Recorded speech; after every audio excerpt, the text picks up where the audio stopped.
அல்லேலூயா. ஹல்லேலூயா. கர்த்தருக்கு ஸ்தோத்திரம். இந்த நாள்ல கூட தேவன் நம்மோடு கூட ஒவ்வொரு வார்த்தைகளை கொடுத்து எல்லாருக்கிட்டையும் தேவன் என்ன பண்றாரு, இந்த வசனத்தை அனுப்பிச்சு உயிர்ப்பிக்கிறார். அல்லேலூயா. ஹல்லேலூயா. சகோதர சகோதரிகளே, இந்த வசனத்தை கேட்கும் போது தேவன் உங்க வாழ்க்கையில ஒரு அற்புதத்தை செய்வாராக. ஆமென். இந்த வசனத்தை நம்ம வாசிப்போம். சங்கீர்த்தங்கள் 59 மலையாளத்தில் வாசிக்கிறேன். என் தெய்வமே, என் சத்துருக்களோட கையில் നിന്ന് എന്നെ വിടുവിക്കണമേ. ஆமென். എന്നോട് എതിർക്കുന്നവരുടെ വശത്തു നിന്ന് എന്നെ ഉദ്ധാരിക്കണമേ. ஆமென். அல்லேலூயா. தமிழ்ல வாசிப்போமா? சங்கீதம் 59 1ஆம் வசனம்.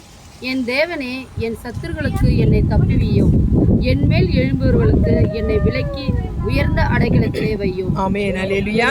அப்போ தேவனுடைய வார்த்தை தாவீது விதமா சொல்லுகிறார், தேவனே என் சத்துருக்களுக்கு என்னை தப்புவியும்.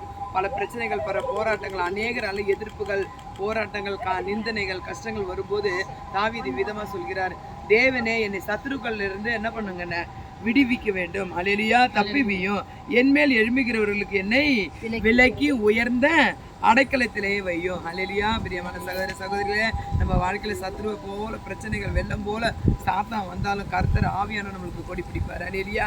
இன்றைக்கு அநேக போராட்டங்கள், பிரச்சனைகள் வரும்போது தேவன் நம்ம நடுவில் இருக்காருன்னு விசுவாசிங்க.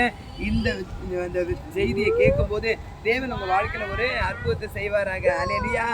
God bless you. கர்த்தர் தாமே ஆசீர்வதிப்பார்.